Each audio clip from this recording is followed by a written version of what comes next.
You can't be afraid of failing. I did not do it right all the time. I failed. But I talk about failing forward versus backwards. You fail backwards, you beat yourself up. You fail forward, you dust yourself off, you realize what you learn, and you move forward. The trick is when you fail, don't repeat the same failure because then you're not learning. This is Revenue Makers, the podcast by 6 Sense investigating successful revenue strategies that pushed companies ahead. Adam, how many times have you been told no? Today? Or just in general? In general. A good amount. And I don't always react so well. So sometimes I do and sometimes I don't. It's an interesting question because today's guest is Karen Baumer. She is Chief Commercial Officer of ABB. And she's had a fascinating career, right? She spanned product management. She's an engineer by training. She's done product marketing and now runs the whole thing. And this conversation is really an exercise in taking control of your career and being able to hear the no's, but always failing forward and learning from it. We talked about reinvention a bit as well. And if you look at her career progression, it's wild. But then we got into it, we used the word organic, but it really was. And I think it's just sort of thinking about when you're sitting in a seat somewhere and you say, you know what, I want to do something different or I want to evolve. The only person that's going to make that happen is you. And there's some really great tidbits of information in here of her talking about that. So absolutely worth great conversation, great time to listen. Karen, thanks so much for joining us. So I think this is going to be a very different conversation for us today. And we really wanted to hone in on reinvention in someone's career, because your path is so interesting and different. And you've talked about this sort of we call it a third episode, maybe, or a third chapter. But could you just kind of start from the beginning and talk a little bit about your background and kind of where things have been going for you? Sure, I'm happy to. So I actually started my career as an engineer and really thought that was my passion. And in a way, it still is. But I decided several years into an engineering start that I wanted to stay technical. And so I took a journey through many technical roles in product management, project development, solution development. And then the light bulb went off that I wanted to take all that I knew about technology and actually talk to the customer. And then that led to a multi-year focused on marketing and really being at the pivotal point of marketing where you put the customer at the heart of everything.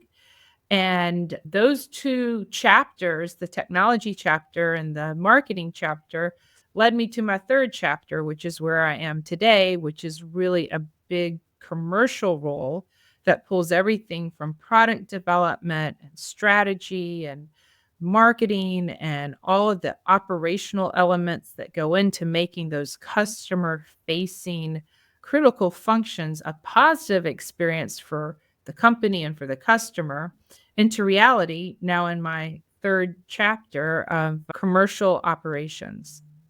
Would you say, Karen, that you had to seek out these shifts in your career or opportunities presented themselves and all you had to do was say yes? For folks who are looking for this well-rounded experience with each sort of next step in the ladder, building on what you've done before, how did you approach those opportunities and how did you capitalize on them? So the approach comes from within. You have to take stock of your professional career every now and again and actually do the simple exercise of writing down what you're doing, how you got there, and where you want to go. And in the where you want to go, once you feel like it represents who you are, you got to develop a plan and you have to go make that plan work. Occasionally, and I know one very distinct moment in my career, the opportunity presented itself and I said yes. But all the other situations, it's for the most part, I drove it. So I believe you own your own career. Many specialists, consultants, analysts out there will tell you the same thing. I do think it's up to the company you work for to acknowledge loyalty, but you got to look out for yourself. So I talked about moving from technology into marketing my kind of bridge to get there was product management. I was designing products.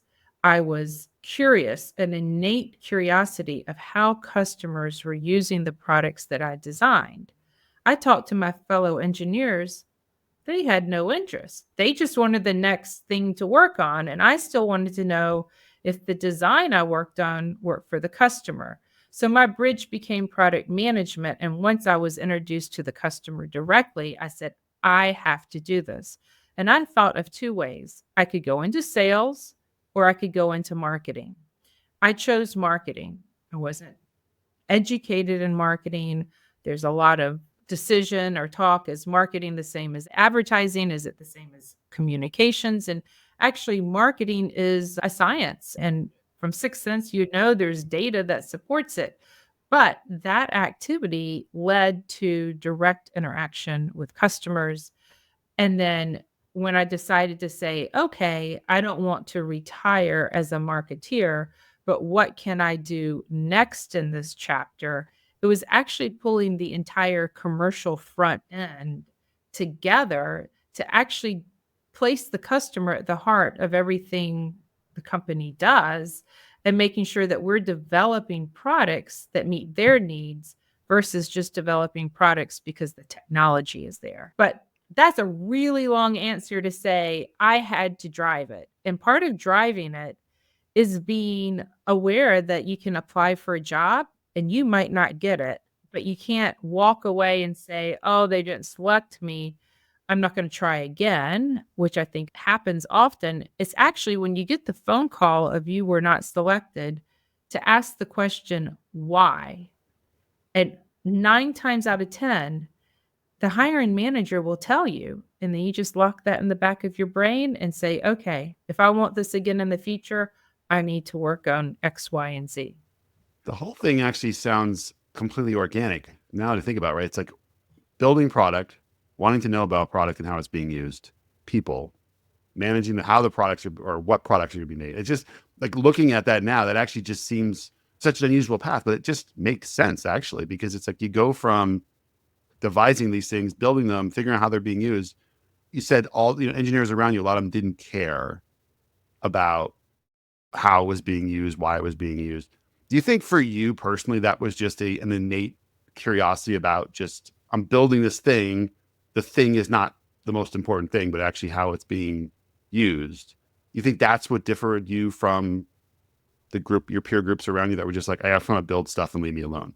I think it's a strong element. I am curious. I think we've all been in professional careers long enough to have either some sort of personality test or innovation test or an assessment. Curiosity always comes up. But I actually think it's also about the entire life cycle of something, because there's also an awareness of when to sunset something and start the whole innovation cycle over. And I love the way you said it sounds organic. It took you saying it at this very moment for me to realize that as well. But perhaps that is it. But I've noticed in my career, there are many people who excel at what they do, and I call them masters of their domain. But when you work for a very large company, you kind of have to lift your head up to see how it all comes together in order to make sure everything I say is working in harmony. But I will say this organic thing sounds very true. But in the middle of all this, I also changed industries. And I think that that is just my innate sense to always learn.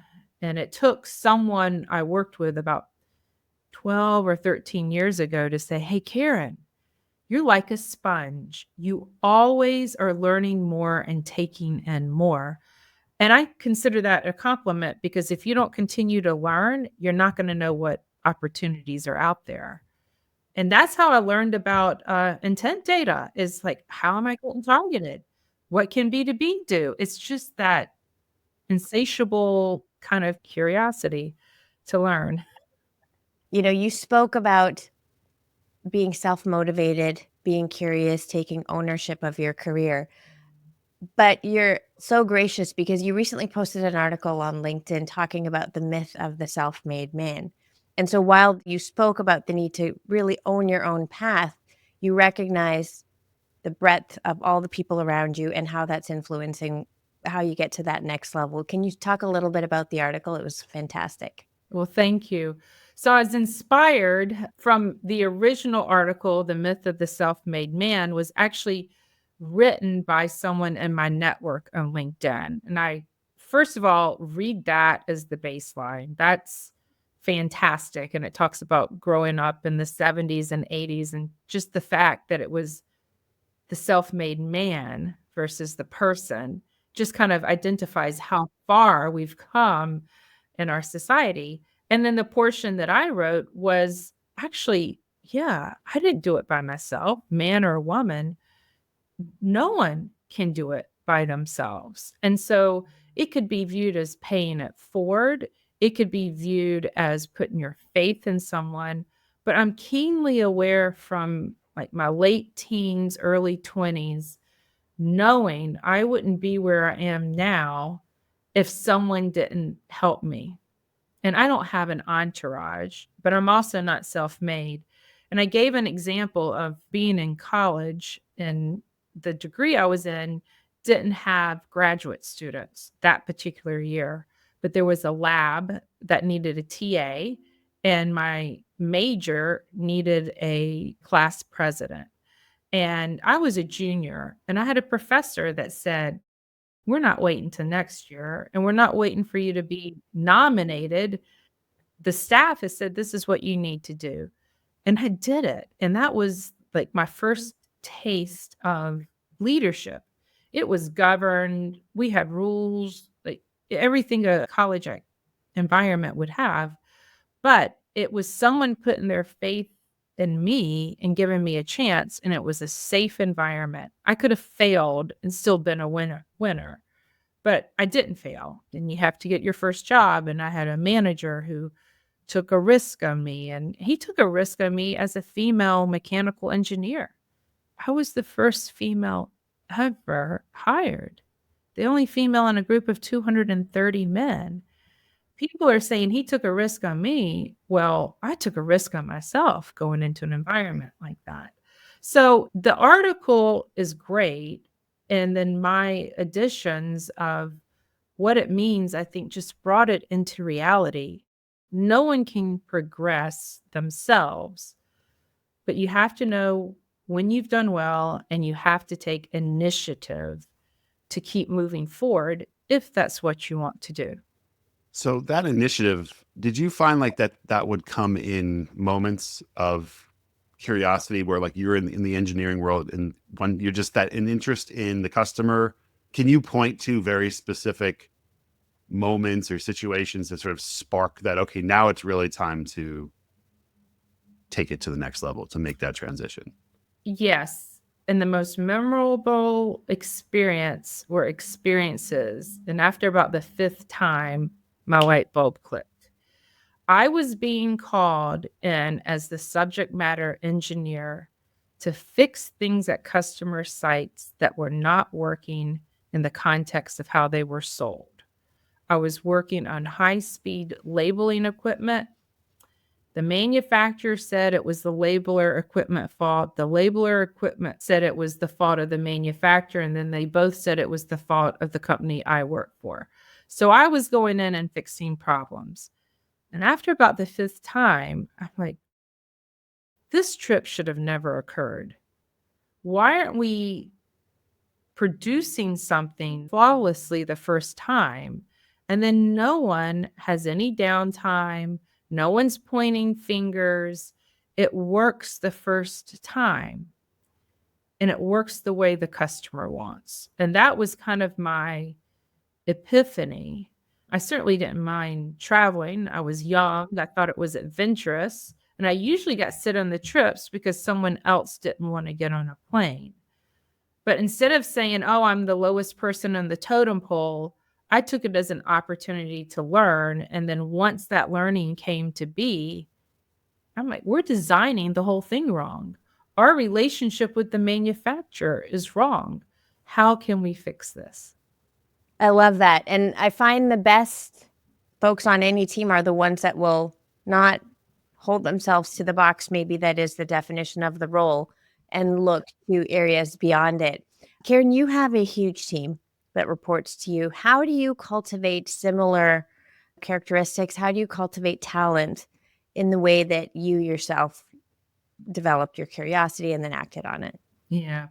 I start with what I call goal congruity. If we're all working for the same ultimate goal, there are multiple paths to get there. And so I have 7 different functions that report to me. I have functional leaders who are great, but how does it all connect into what my company wants to deliver? So I'm a huge believer in team meetings, touch base for 45 to 60 minutes once a week. And I'm a believer in one-on-one conversations with my direct staff. And so these one-on-one conversations are not me with an agenda. This is you coming to me. What do you want to share? What do you need support on? Are there any escalation? And so that is kind of the basic of my management style. When it comes to recruiting, I mean, you have to have tough interviews, whether you're hiring internal or external candidates. And I say over and over, your resume is what got you the interview. The interview is what gets you the job. So if anybody out there ends up interviewing with me, it's not an easy interview process, but there are elements of soft skills I look to harness because your hard skills should be on your resume. You said 7 functions now reporting Yes. into you. And I would imagine looking back at every single role before got you to that point. So all 7 functions are, can you just go through them? Perfect. Strategy and M&A, product and technology management, service, technical solution management, pricing, commercial excellence, and marketing. So I don't run any internal operations. So think finance, health and safety, contract management. I'm not running a sales team, but every element that's commercially facing, externally facing, that's an enabler to what the sales team needs to do. You have to have the right strategy to deliver the right products, to be serviced with a technical mind. It has to be priced properly. It has to be marketed and story told properly. And all of that comes together with commercial excellence. It's kind of like almost a masterclass in just like in progression here, because it's like, yeah, you reinvented yourself. It's just impressive to see just like these blocks of like what seemingly so different just coming together. I guess my question now is, what would be your advice? You know, we talked about like being curious and talked about just the asking questions and learning. Maybe there's somebody out there right now who's sitting in our audience, could be somebody sitting in marketing, sitting in sales. Like you've mentioned multiple times, it was like there were some scary times of like, and just having to really take risks and all that. How do you get somebody to say, you know what, if it's in your head, go do it? Start to like to get off that sort of like fear or trepidation, or any advice on that? You can't be afraid of the no. You will be told no. But if you never ask, you don't know if it's a no or a yes. And if it's a no, find out why and then pivot to that. Second thing, you can't be afraid of failing. A lot of what I've done has been kind of new, leading the way, progressive processes or development or ideation. I did not do it right all the time. I did not lead teams to do it right all the time. I failed. But I talk about failing forward versus backwards. You fail backwards, you beat yourself up and you're kind of shy about moving forward. You fail forward, yeah, you dust yourself off, you realize what you learn, and you move forward. The trick is when you fail, don't repeat the same failure because then you're not learning. I just love that, outside of the grit and the curiosity, what you've said again and again, no matter what the role, is keeping this customer at the center of everything. And that's a pretty great, North Star to be working towards. Karen, we ask every guest a question at the end of the episode. What is the most ridiculous thing you've been asked to do in your career? Good or bad? I wish We've I could gotten, think of an example of either. A bad one that comes to mind is in recent years, as I was at an event in Europe, and it was a global event. We had given swag to our customers, and a lot of them had carry on only and couldn't take the swag. And I was asked to mail things to the customer. And I'm thinking, how did I get to be a senior director in my life and I'm still mailing swag? But it happens. And maybe that's the kind of a message is no matter how high you get in the organization, you sometimes have to roll your shirt sleeves up and just go do it. It happens. Roll with it. well, Karen, thanks so much. This was a great conversation. I think I actually started off thinking, wow, all these different random things. Now I'm like, nah, this was all part of the Karen Baumer master plan. There was a Yeah, plan. well, we'll see. Who knows what's next? But where I am now, I didn't sit down at 23 years old and say, this is where I'm going to be. It just kind of happened organically. And my direction changed over the course of the years, and it comes with the whole, learning and curiosity. Well, really appreciate your time. And it was a lot of some great inspiration, and even just some really good ideas on how to sort of think through your career on it, even on a day to day. So thanks so much. Really appreciate it. Well, thank you for having me. You've been listening to Revenue Makers. Do you have a revenue project you were asked to execute that had wild success? Share your story with us at sixcents.com/revenue, and we might just ask you to come on the show. And if you don't want to miss the next episode, be sure to follow along on your favorite podcast app.